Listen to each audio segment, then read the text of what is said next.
और बच्चों, ये क्वेश्चन देख रहे हो, बहुत ही ज़्यादा इम्पोर्टेंट और कॉन्सेप्चुअल क्वेश्चन है। ये क्वेश्चन बेसिकली बातचीत करने वाला है। तो लेट्स टॉक और डिस्कशन करते हैं कि ये क्या बोल रहा है इस क्वेश्चन में और कैसे इस फिजिकल कॉन्सेप्ट को हमें समझना है। तो क्वेश्चन ये है कि हम बोलते हैं कि inertial frame of reference is an ideal concept. दुनिया में कुछ भी इनर्शिया में नहीं है ना बच्चों। भले कुछ भी दुनिया में इनर्शियल फ्रेम नहीं है, मतलब नॉन एक्सेलरेटिंग कुछ नहीं है दुनिया में, सब कुछ एक्सेलरेशन में है। तो हम कहीं से भी कुछ भी चीज को देख लें, हमेशा हम एक्सेलरेशन हो रहा। जैसे हम बोलते हैं बच्चों कि अर्थ इनर्शियल फ्रेम ऑफ रेफरेंस है, बट क्या सही में अर्थ इनर्शियल फ्रेम ऑफ रेफरेंस है, मतलब नॉन एक्सेलरेटिंग है ना? नहीं। अब देखिए, समझिए, जो अर्थ है बेसिकली ये अर्थ है ना, और ये सन।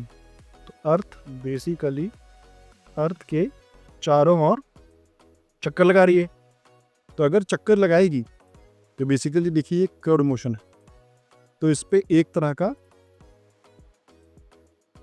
जो फोर्स है बिटवीन, जो ग्रेविटेशनल फोर्स है, force of gravity between sun and earth, वो एक्ट कर रहा होगा। ठीक है बच्चों। और उसके बाद अर्थ भी बेसिकली अर्थ है, तो ये आप खुद का एक रोटेशन मार रही है, ऐसे चक्कर काट रही है। तो अर्थ के हर एक पॉइंट बेसिकली बच्चों, हर एक पॉइंट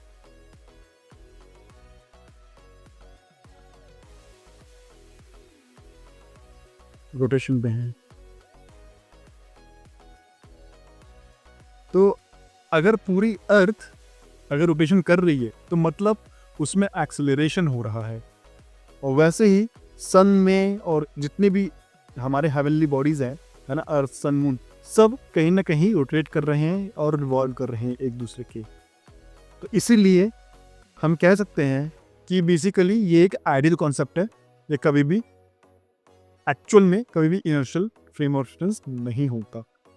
ठीक है, क्योंकि अगर हम बाई चांस स्पेस में भी चले जाएं जहां पे अर्थ की ग्रेविटी और कोई ग्रेविटी नहीं हो, हम एकदम रेस्ट पे हैं, एकदम समझिए बिल्कुल रेस्ट पे हैं, है ना।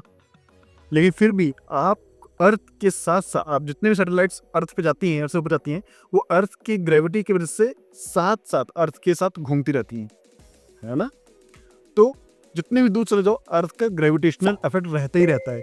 बट अनलेस हम कह सकते हैं कि चलिए इतनी दूर चले गए हैं कि अर्थ, सन और किसी का इफेक्ट नहीं रह रहा, समझिए ना, सोलर सिस्टम ही छोड़ दिया पूरा और पूरी गैलेक्सी छोड़ के चले गए हैं दूर, बट फिर भी हमें पूरी की पूरी गैलेक्सी घूम रही है ना, पूरा का पूरा यूनिवर्स घूम रहा है। इसलिए हम, चूंकि हमें अभी पूरी यूनिवर्स को हम जानते भी नहीं है, लेकिन आपको पता है कि गैलेक्सी भी घूम रही है ना। तो अगर आप अर्थ और सन की ग्रेविटी से दूर चले जाओगे, तब भी यह गैलेक्सी की जो इफेक्ट है फोर्स का, उसके वजह से आपको कोई ना कोई फोर्स लग रहा होगा और आप एक्सेलरेट कर रहे होगे। इसलिए हम कहते हैं कि जो इनर्शियल फ्रेम ऑफ रेफरेंस है, मतलब नॉन एक्सेलरेशन किसी भी बॉडी पे, वो एक बस कॉन्सेप्ट है, रियलिटी नहीं है।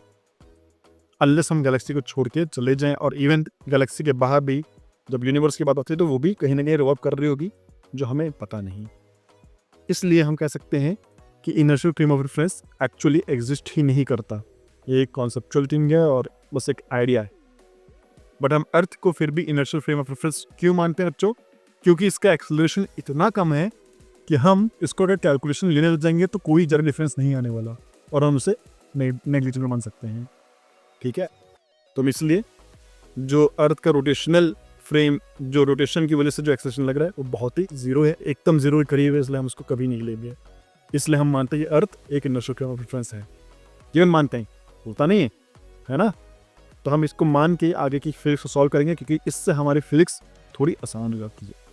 ठीक है, चलते हैं बच्चों नेक्स्ट वीडियो में। अगर आपको ये क्वेश्चन समझ में आया है, मेरा समझाया हुआ तरीका आपको समझ में आया है, तो आप मुझे कमेंट करके वीडियो को लाइक कर सकते हैं। और अगर नहीं समझ में आया है तो आप बेसिकली मेरे सारे एनिमेटेड वीडियोस देख सकते हैं, प्लेलिस्ट चैप्टर नंबर 5 जाकर, उसमें मैंने सारे वीडियोस एनिमेशन थ्रू समझा रखे हैं।